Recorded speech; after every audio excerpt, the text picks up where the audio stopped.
خل الذكار الأربع والمعهد المرتبع الضاعن المودع وعد عنه وداع واندب زمانا سلفا سودت فيه الصحفا ولم تزل معتكفا على القبيح الشنيع كم ليلة أودعتها مآثما أبدعتها لشهوة أطعتها في مرقد ومضجع وكم خطا حثثتها في خزية أحدثتها وتوبة نكثتها لملعب ومرتع وكم تجرأت على رب السماوات العلى ولم تراقبه ولا صدقت فيما تدعي وكم غمصت بره وكم أمنت مكره وكم نبذت أمره نبذ الحذا المرقع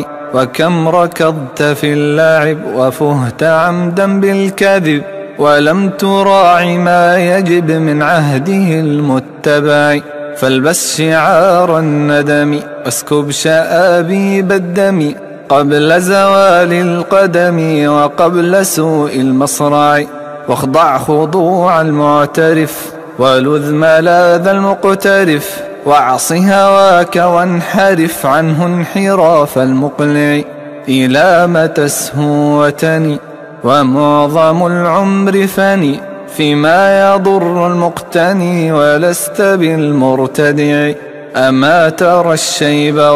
وخط في الرأس خطط ومن يلح وخط الشمط بفوده فقد نعي ويحك يا نفس احرصي على ارتياد المخلص وطاوعي وأخلصي واستمعي النصح وعي واعتبري بمن مضى من القرون وانقضى واخشي مفاجأة القضاء وحاذري أن تخدعي وانتهجي سبل الهدى وادكري واشكر ردى وأن مثواك غدا في قعر لحد بلقاع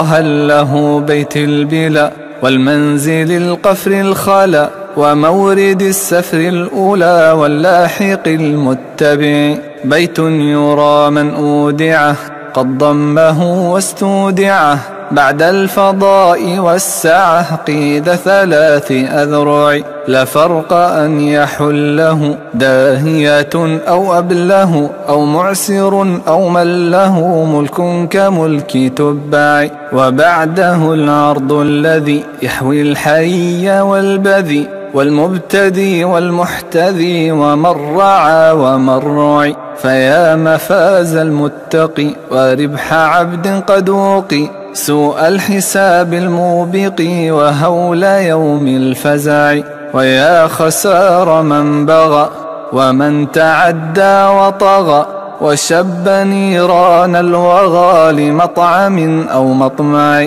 يا من عليه المتكل قد زاد ما بي من وجل لما اجترحت من زلل في عمري المضيع فاغفر لعبد مجترم وارحم بكاه المنسجم فأنت أولى من رحم وخير مدعو دعي